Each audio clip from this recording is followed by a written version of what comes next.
ममता बनर्जी ने पहले ही कह दिया था कि अभी हम सरकार नहीं बना रहे हैं। इसका मतलब ये बिल्कुल भी नहीं है कि हम सरकार नहीं बनाएंगे। तो क्या अब इंडिया गठबंधन सरकार बनाने वाला है? क्या इंडिया के पास बहुमत मौजूद है? क्या सदन के सत्र के ठीक पहले बड़ा खेला होने वाला है? ये सवाल इसलिए क्योंकि कांग्रेस ने बड़ा दावा किया है। कांग्रेस का कहना है कि जब हम चाहें तब मोदी सरकार गिरा सकते हैं। इस दावे के बाद से तो बवाल मच गया है। आपको बता दें, जहां एक तरफ कांग्रेस ने दावा किया है, वहीं दूसरी तरफ नीतीश कुमार ने बिहार में आनन फानन में मीटिंग बुलाई है। तो बिहार में कैसे खेल पलटने वाला है, मीटिंग में क्या कुछ हुआ है, और तो और लालू प्रसाद यादव की बेटी रोहिणी आचार्य ने नीतीश कुमार को लेकर क्या बड़ा दावा किया है, आपको एक एक खबर दिखाएंगे, बयान भी सुनाएंगे। लेकिन उसके पहले शुरुआत बिग ब्रेकिंग से करते हैं। आपको बता दें, एक खबर निकलकर सामने आई है और सोशल मीडिया पर लगातार वायरल हो रही है, बिग ब्रेकिंग चलाई जा रही है। देखिए, एबीपी लिखता है कि केंद्र में सरकार गठन के बाद फिर हलचल, कांग्रेस के टॉप सूत्रों का बहुत बड़ा दावा, जब चाहे गिरा सकते हैं सरकार। कांग्रेस सूत्र, तो कांग्रेस के हवाले से खबर चलाई जा रही है और आप देख सकते हैं कि एबीपी ये खबर चला रहा होगा तो ये खबर अपने आप में कितनी पुख्ता रही होगी। कहा जा रहा है कि कांग्रेस ने दावा कर दिया है कि जब हम चाहें तब मोदी सरकार को गिरा सकते हैं। ऐसे में सवाल खड़ा होता है कि क्या इंडिया गठबंधन के पास बहुमत मौजूद है, क्योंकि कांग्रेस ने पहले ही कह दिया था जब नतीजे निकलकर सामने आए थे कि हमारे पास बहुमत नहीं है, हम विपक्ष में बैठेंगे। तो क्या अब कांग्रेस के पास बहुमत आ गया है? जो दावे किए जा रहे हैं उद्धव ठाकरे की तरफ से कि शिंदे गुट के 5 सांसद हमारे संपर्क में हैं, टीएमसी कह रही है कि भारतीय जनता पार्टी के 3 सांसद हमारे संपर्क में हैं, तो क्या अब यह सच साबित होता हुआ नजर आ रहा है? क्या सदन के सत्र के ठीक पहले बड़ा खेला हो गया है? क्योंकि मैं आपको बता दूं कि कांग्रेस ने जहां एक तरफ ये दावा किया है, वहीं दूसरी तरफ नीतीश कुमार ने बिहार में आनन फानन में कैबिनेट की मीटिंग बुलाई है। खबर देखिए, इसमें लिखा भी हुआ है कि नीतीश कुमार ने अचानक बुलाई कैबिनेट बैठक, ले सकते हैं बड़ा फैसला। तो ये वही नीतीश कुमार है जो कि ठीक 2 दिन पहले इतने बीमार थे कि चंद्रबाबू नायडू के शपथ ग्रहण समारोह में नहीं जा पाए। अब आप देख सकते हैं कि फुल एक्टिव मोड में दिखाई दे रहे हैं, तबीयत भी ठीक हो गई है और तो और सारे के सारे नेताओं को लाइन हाजिर कर दिया है और कैबिनेट मीटिंग बुलाई गई है। और इस मीटिंग को लेकर दावा यह किया जा रहा है कि नीतीश कुमार बड़ा फैसला लेने वाले हैं। कहीं ये वो बड़ा फैसला तो नहीं जिसका दावा तेजस्वी यादव ने किया था? हमारे चाचा जो है पिछड़ों की राजनीति और पार्टी बचाने के लिए कोई भी बड़ा फैसला 4 जून के बाद ले सकते हैं। आपके साथ आएंगे क्या? अब जब बड़ा फैसला लेंगे तो देखिए। तो सुना आपने, तेजस्वी यादव ने पहले ही कह दिया था कि हमारे चाचा 4 जून के बाद बड़ा फैसला लेंगे।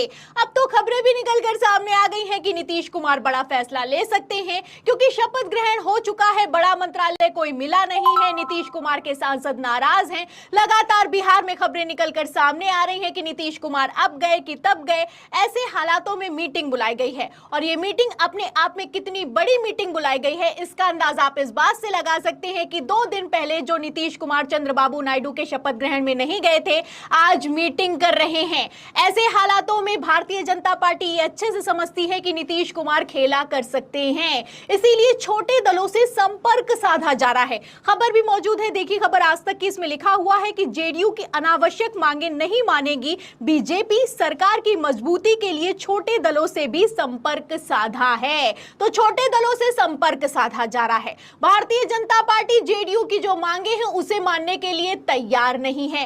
नीतीश कुमार के सांसद नाराज दिखाई दे रहे हैं। जिस तरीके से रेलवे मंत्रालय नहीं मिला है, उसके बाद तो बगावती सुर निकलकर सामने आ रहे हैं। ऐसे में जेडीयू को तोड़कर एनडीए को मजबूत तो नीतीश कुमार करेंगे नहीं, ये हर कोई अच्छे से समझता है। इस हालात में आप समझ सकते हैं कि बिहार में बड़ा खेला हो सकता है, क्योंकि भारतीय जनता पार्टी जहां एक तरफ छोटे दलों से संपर्क साध रही है, वहीं दूसरी तरफ आरजेडी ने नीतीश कुमार से संपर्क साधा है। और तो और लालू प्रसाद यादव की बेटी रोहिणी आचार्य का बयान भी निकलकर सामने आ गया है। क्या कहना है, सुनिए। देखिए, इसमें लिखा है कि हम तो नीतीश कुमार के बाल बच्चे हैं, उनसे आशीर्वाद मांग रहे हैं, चाचा कब आशीर्वाद देने आएंगे उनसे पूछिए। तो आप देख सकते हैं कि किस तरीके से मनाया जा रहा है।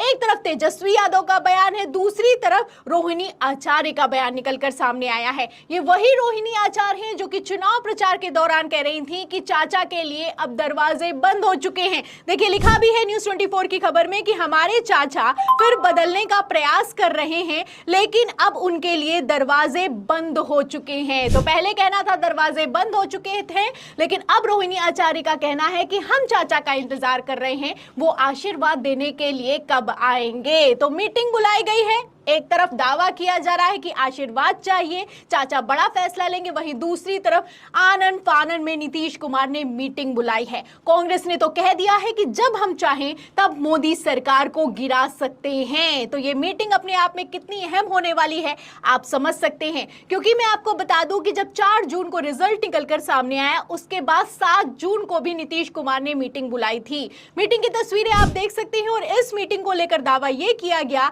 कि जेडीयू नेताओं की मीटिंग बुलाई गई है, नीतीश कुमार के घर पर बुलाई गई है, ममता बनर्जी ने नीतीश कुमार से फोन पर बातचीत की है, इसके बाद तेजस्वी यादव के प्रस्ताव पर विचार किया जा रहा है। तो तब तो खेला हुआ नहीं, लेकिन अब खेला हो सकता है, क्योंकि अब मंत्रालय नहीं मिला है और तो और सिर्फ नीतीश कुमार नाराज नहीं है, बल्कि एनडीए के दूसरे घटक दल भी नाराज दिखाई दे रहे हैं। आप अच्छे से जानते हैं कि किस तरीके से उत्तर प्रदेश के बाद अगर भारतीय जनता पार्टी को सबसे बड़ा झटका कहीं पर लगा है तो वो महाराष्ट्र है। और महाराष्ट्र की अगर बात की जाए तो एकनाथ शिंदे ने साफ साफ कह दिया है कि 400 पार के नारे को लेकर विपक्ष के झूठे नैरेटिव ने बीजेपी को नुकसान पहुंचाया है। तो एकनाथ शिंदे का कहना है कि जो हार का ठीकरा है वो हमारे सर पर मत फोड़िए, आपने जो 400 पार का नारा दे दिया था उसके चलते भारतीय जनता पार्टी को नुकसान हुआ है। ऐसे में खेल हो सकता है और कब कौन पलट जाए आप इन बयानों से, इन खबरों से अंदाजा लगा सकते हैं, क्योंकि अगर सीटों की गणित की बात की जाए तो भारतीय जनता पार्टी के पास बहुमत नहीं है, आप अच्छे से जानते हैं। और अगर दूसरे दलों की बात की जाए तो मैं फटाफट से आपको सीटें भी बता देती हूं। देखिए भारतीय जनता पार्टी की 240 है, टीडीपी की 16 है, जेडीयू की 12 है और शिवसेना जो कि शिंदे गुट की है उनकी 7 है, एलजेपी की 5 है, आरएलडी की 2 है और 12 अदर्स पर हैं। ऐसे हालातों में कब खेल पलट जाए कुछ कहा नहीं जा सकता,